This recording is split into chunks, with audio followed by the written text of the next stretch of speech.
Hola, ¿cómo están? Hoy quería que fuera un video distinto, sin tanto movimiento y tanto ruido de fondo como normalmente mis videos son caminando, porque hoy les quiero hablar de alguien muy importante para mí, muy personal, mi amiga más íntima. Hoy les quiero hablar sobre una gran autora, Sylvia Plath.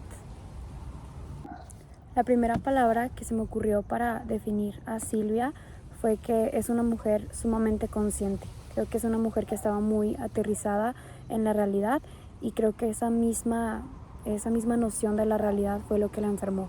Sin el afán de satanizar los trastornos mentales o de reducirla a su trágica muerte, creo que esa gran noción y esa gran conciencia que tenía fue lo que la fue enfermando, la fue deteriorando. La realidad es que nos enferma, incluso hasta ahorita. Por eso creo que sí es importante el seguirla mencionando y el seguir haciendo como estos análisis de su obra, porque siento que realmente las condiciones siguen bastante parecidas para las mujeres y ahorita les voy a platicar un poquito de mi punto de vista en ese aspecto.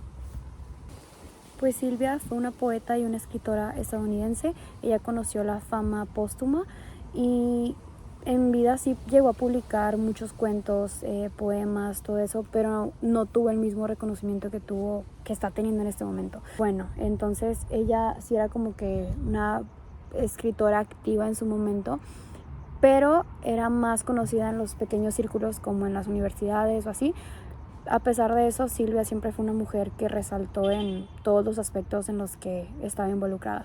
Siempre fue de las mejores de su clase, siempre tenía notas altas y algo muy relevante es que siempre estaba como que concursando o participando para obtener becas y las obtenía. Incluso compartió clase con Anne Sexton y ellas dos son pioneras de la poesía confesional, creo que se llama así, confesional o confesionaria en Estados Unidos.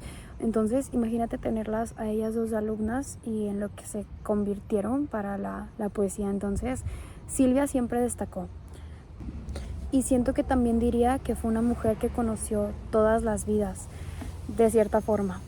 Hay una frase muy famosa de ella, o es como una cita, que la voy a poner aquí, no me acuerdo exactamente cómo va, pero dice algo así de que no voy a poder leer todos los libros y cosas de ese tipo, pero yo creo que Sylvia realmente, para el panorama que tenían las mujeres en esa época, sí pudo conocer muchas vidas. Vivió como una mujer brillante, como una mujer intelectual, también como una ama de casa, como una esposa, una madre.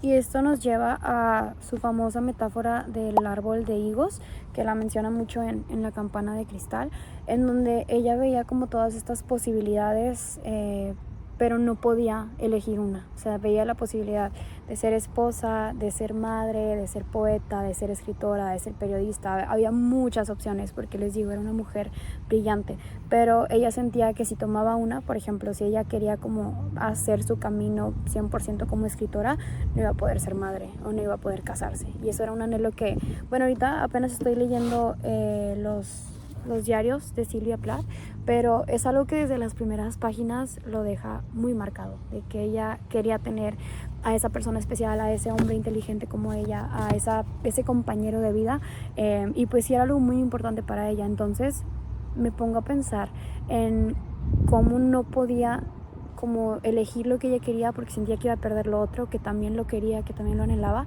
Entonces creo que es una situación en la que hasta ahorita las mujeres nos vemos comprometidas, podríamos decirlo así, o siempre como se considera de que si vas a tener una carrera profesional exitosa no puedes como descuidar a tus hijos, no puedes ser madre, tienes que abandonar tu sueño de casarte, de encontrar el amor de tu vida, cosas así. Entonces por eso siento que sigue siendo relevante, porque a pesar de que sí ya tenemos muchísimas ventajas, muchísima mayor capacidad de elección y de hacer nuestro camino y de sobrellevar ¿cómo decirlo? Estas dos cosas o dos variantes de la vida, aún así es muy complejo y el peso siempre recae en la mujer.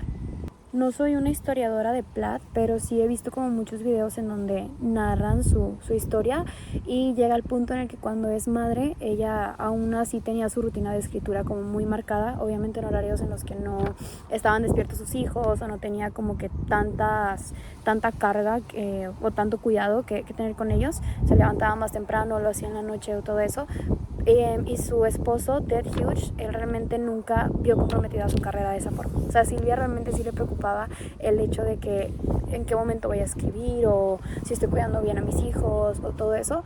Y es de nuevo, por lo que les digo, de que tiene relevancia aún, porque eso sigue pasando. Vemos a las madres, a las familias en donde ambos padres trabajan y la madre es quien hace la mayor carga, o quien tiene la mayor carga de las labores de la casa, de limpieza, de cuidado de los hijos, de crianza, incluso las madres solteras. Entonces seguimos como en este, ¿cómo decirlo?, dilema, o en esta situación en las que las mujeres tienen que como dividirse en varias partes si quieren como perseguir sus anhelos individuales, pero también el cuidado de la familia o el cuidado de los hijos. Entonces siento que es lo que tiene mucha relevancia todavía, esa incertidumbre que a lo mejor le generó a Silvia también nos puede pasar a muchas mujeres actualmente.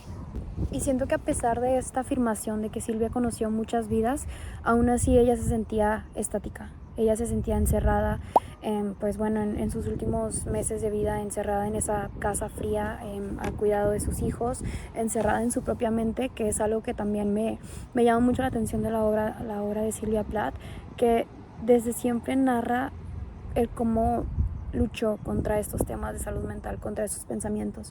Y algo que también se menciona mucho al hablar de Silvia Plath es el síndrome de la impostora.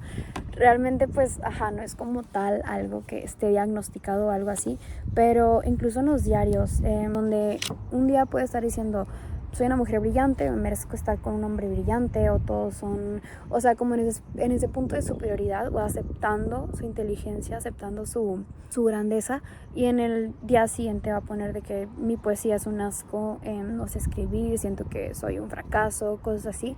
Entonces va como que jugando, es muy volátil con todo esto, y justo por eso también cae en el tema de que se le considera siempre como esa mujer trastornada, como la poeta torturada, la escritora maldita, cosas así, que he escuchado que así le llaman.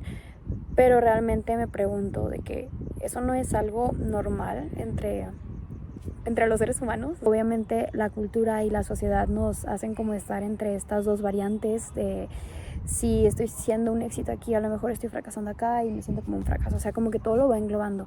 Entonces siento que Silvia fue una mujer muy real al plasmarlo, y también el hecho de que lo estaba haciendo en su diario personal. O sea, no es como que algo que planeaba dejar como una novela, como La campana de cristal, o la siguiente novela que no se publicó. O sea, es algo que ella lo decía para sí misma, y algo que le servía de cierta forma también como forma de plasmar sus pensamientos, de aterrizarlos en algún lugar.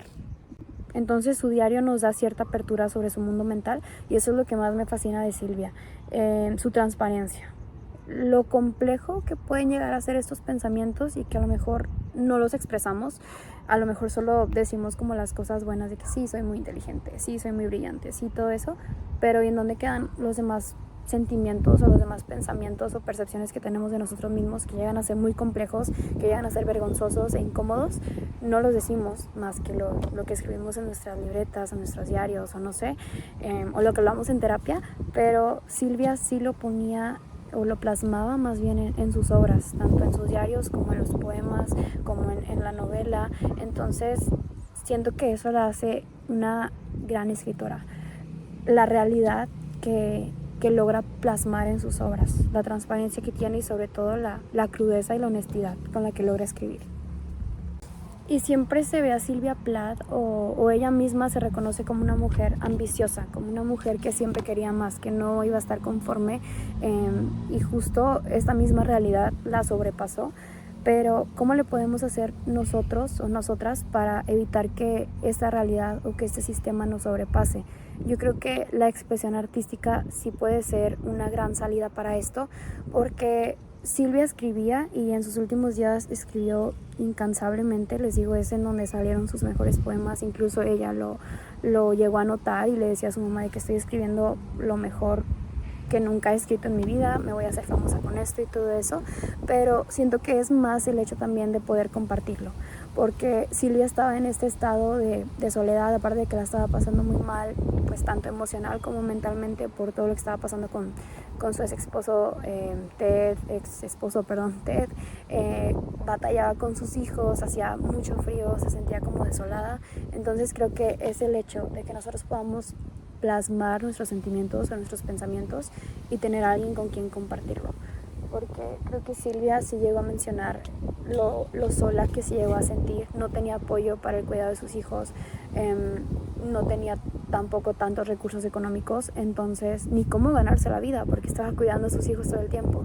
Entonces creo que es eso, el encontrar a alguien que pueda sostener esos pensamientos o que pueda por lo menos escuchar.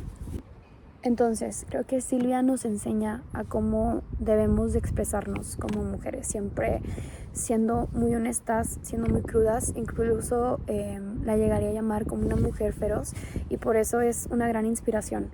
El poder como tener esa conciencia y estar tan conectados con nuestros pensamientos, con nuestras emociones, y poder hacer algo sobre ello, como lo hizo en todas sus obras, creo que es algo de admirar, y por eso para mí Silvia Plath me inspira mucho. Es una gran escritora, una gran poeta, y va a pasar a la historia.